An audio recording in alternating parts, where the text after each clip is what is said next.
welcome back to my channel. So today I wanted to share with you my birth story. So just to kind of give you a little bit of forestory or a little bit information in the get-go, I did not want to have any medical interventions with my labor or with my delivery. I specifically wanted a all-natural birth, meaning I wanted to go to labor on my own.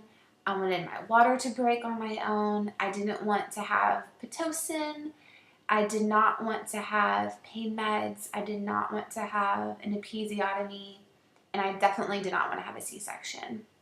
So with that said, I also did not write out a birth plan. And the reasoning why is because, one is because I guess it's just a perinatal nurse superstition that if you write out your birth plan, then the opposite is going to happen. Meaning if you say that you do not want to have any type of induction, you're going to have an induction. If you do not want to have a C-section, you're going to have a C-section. And most of that is just, I think, just superstition that comes with being a nurse. And so I didn't want to write one down. Now later when that time came with my midwife and they asked me what kind of labor and what kind of delivery I wanted, and they asked me if I wrote my plan down, I told them no. And they told me, are you going to write one down? Like, you know, it's really important that you should write one down. And I just told them, I was like, you know what, honestly, I know what kind of delivery I want, but I don't want to write one down because I was afraid of that superstition. And they all kind of laughed and they kind of understood, but it's not like, you know, there's like no medical research to back that up or anything like that. And so most of it was just superstition. I also did share with my midwife that my biggest fear was to have a C-section. I was just scared because a lot of it was because I've never had any type of surgery before outside of like getting my wisdom teeth pulled out. I've never had any surgery. And so that just seems to me like just really scary. And I've also seen so many C-sections that I know if I had to have a C-section, I could literally picture everything that they're doing. When they tell me there's a lot of pressure, I know what it actually looks like, and I can just see everything, and I think that would just freak me out personally. But at the same time, one of the reasons why I did not write out my birth plan was because I wanted it to be flexible. When push came to shove, at the end of the day, I wanted my baby to be healthy, and I want to be healthy in order to be able to take care of my baby. So that meant that if, God forbid, if something happened with my labor, if I had to have Pitocin, or if I had to have them break my water, or if I had to have an episiotomy, if I had to have a vacuum, if I had to have a C-section in order for my baby to be healthy and alive, then I was like, so be it. Do what you have to do to help my baby be healthy. So that was kind of one of those things. So I wanted to really have, honestly, an open mind. I wanted to make decisions as things came, you know, about in my labor. So I can make a decision then, because you can prepare as much as you want for your all-natural birth, but if something happens, God forbid, if you have to be transferred from that birth center to the hospital, then be prepared for that. Not only logistically, but also prepare for that emotionally and mentally. I want to encourage all moms, whether you're preparing for a C-section, whether you're preparing for an all-natural birth at home, I recommend going to that place and asking yourself, what is my biggest fear? Is my biggest fear an induction? Is my biggest fear having a C-section? Is my biggest fear delivering a baby that's not healthy and that might have to be transferred to NICU? How do I feel about that now? And in a healthy way and with a good support system, you know, talk those things out. Know what that's gonna kind of, you know, search through your mind and your thoughts so you're prepared in advance, because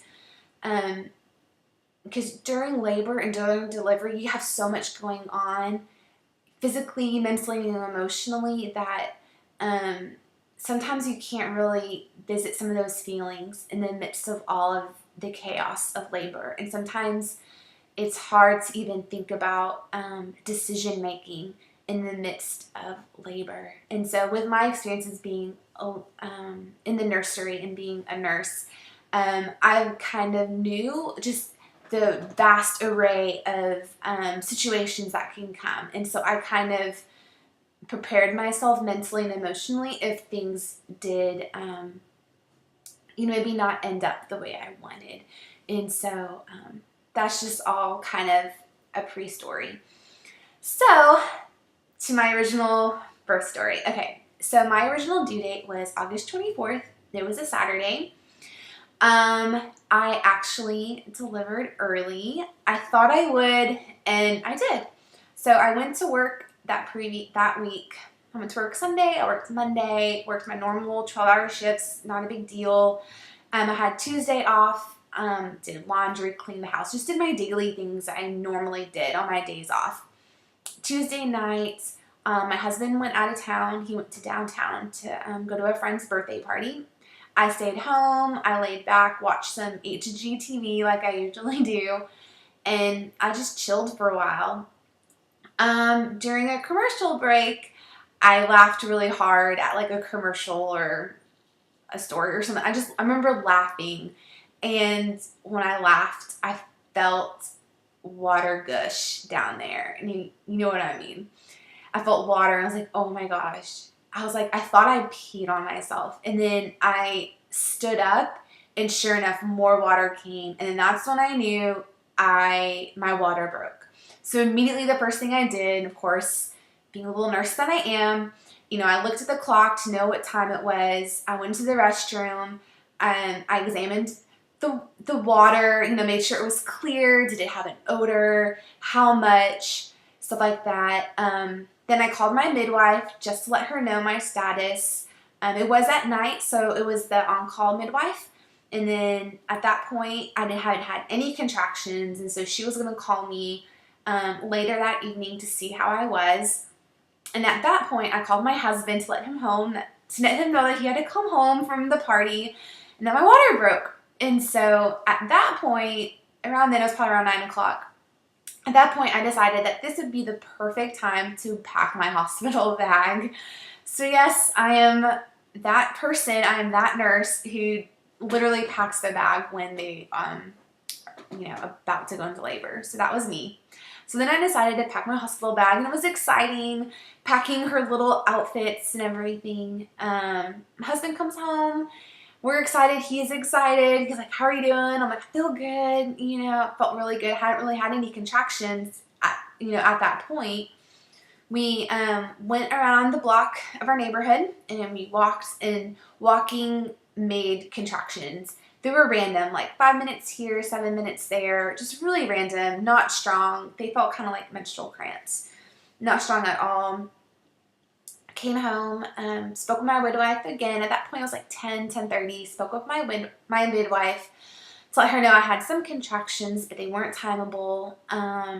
She then, encouraged me to eat something, take a shower, relax, sleep as much as I can, and then she told me if anything changes, meaning if anything changes with the color, the odor of my amniotic fluid, if contractions change, they become timeable, stuff like that. If anything changes, to call her. So, and if not, she would just call me in the morning. Took a shower. My contractions felt good. I was able to breathe through them. It was just, at that point, it was like an amazing experience. Just thinking about my baby and visualization, squatting, stuff like that. Everything just felt really good and natural. Went to sleep. At around 3 o'clock was when the contractions actually started to wake me up. So I got my phone out, and I had my little contraction app. I would hit start when contractions would start, and then I would hit stop when they would stop, and then I would sleep in between contractions. At one point in the middle of the night, I actually laying down just didn't feel comfortable anymore, so I got onto the labor ball. And I just put my head over the side of the bed and just labored on the labor ball. So that helped good. It was kind of a squatting position. It had my hips open. It was comfortable. I was able to sleep for a while, actually, in that position. Around 6 o'clock, my midwife called me back to see how I was doing. Told her that I was able to sleep fine through my contractions. I woke up when they started, but I was able to stay awake and then just sleep when they were done. So then she told me to come to the hospital around 8 o'clock because at that point my water would have broken for 12 hours. So they wanted to double check the baby, so put the baby on a monitor and just see how we're doing overall. I was group B strep negative, so I didn't have to worry about antibiotics or any of that. So that was a real blessing for that. So I let my husband sleep for a little bit. He showered. You know, I got our last minute things ready, and then on our way out the door, yes, once again, I told my husband to grab the car seat out of the box and to grab the instruction manual so we could have it there. So yes, we didn't even prepare that either. Drive to the hospital was okay. About that time, it was around 7:30, 8 o'clock. We had to drive downtown. Rush hour traffic downtown wasn't too bad. We did have to stop at our in-laws to drop off our puppy, and then we went to the hospital. At that point, I think because I was sitting upright for about 30 minutes or so in the car, my contractions became much more strong and they became closer together. So they were about every 2 to 3 minutes, and they were lasting about a minute and a half. So at that point, I was thinking, I didn't want to freak my husband out, but at that point, I was thinking, we're going to have the baby soon. And I knew that with me being in the upright position, that was definitely helping progression of labor. I also did not want to have my baby off the side of the highway. I think I could do okay with that, knowing I have history in emergency care, so I know how to deliver a baby without a physician there, but my sweet, poor, innocent husband, I don't think he would be able to handle it by himself, to be quite honest.